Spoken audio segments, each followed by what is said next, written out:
IPL హిస్టరీలో ఎన్నో రికార్డులు, మరెన్నో ఎమోషన్స్. కానీ వాటన్నింటికీ కేర్ ఆఫ్ అడ్రస్ మాత్రం ఒక్కడే. ఆయనే కింగ్ కోహ్లీ.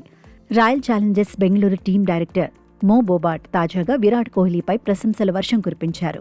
ఆర్సీబీ నిర్వహించిన లేటెస్ట్ పాడ్కాస్ట్లో మాట్లాడిన ఆయన కోహ్లీ ఎప్పటికీ తమ జట్టుకో ఐకానిక్ హీరో అని తేల్చి చెప్పారు. విరాట్ వేరే టీంలోకి వెళ్లడం అనే ఊహే రాదని, అతను టీంకు ఒక పిల్లర్ లాంటివాడని కొనియాడారు. 18 ఏళ్లుగా ఒకే ఫ్రాంచైజీకి కట్టుబడి ఉండటం మామూలు విషయం కాదని, అది కోహ్లీ డెడికేషన్కు నిదర్శనమని బోబాట్ స్పష్టం చేశారు. ఐపీఎల్లో దాదాపు 9,000 పరుగుల మైలురాయికి చేరువలో ఉన్న కోహ్లీ కన్సిస్టెన్సీ గురించి బోబాట్ ఆసక్తికర విషయాలు పంచుకున్నారు. ప్రతి సీజన్లో యావరేజ్గా 500 రన్స్ స్కోర్ చేయటం అంటే అది మామూలు విషయం కాదని, అలాంటి సాలిడ్ రికార్డ్ మరే ప్లేయర్కు లేదని ప్రశంసించారు బోబాట్.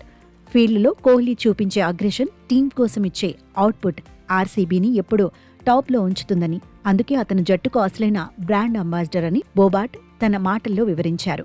వచ్చే ఐపీఎల్ సీజన్కు సంబంధించి ఆర్సీబీ వ్యూహాలపైన బోబాట్ క్లారిటీ ఇచ్చారు.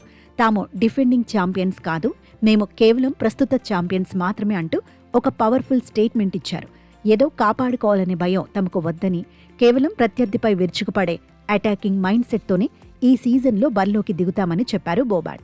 వరుస విజయాలతో మళ్లీ కప్పు కొట్టడమే తమ టార్గెట్ అని, ఈసారి కూడా ఆర్సీబీ ఫ్యాన్స్కో ఫుల్ ఎంటర్టైన్మెంట్ గ్యారంటీ అని బోబాట్ ధీమా వ్యక్తం చేశారు. మార్చి 28 నుంచి 2026 ఐపీఎల్ ప్రారంభం కానుంది. తొలి మ్యాచ్లో ఆర్సీబీ వర్సెస్ పంజాబ్ తలపడే అవకాశం ఉంది.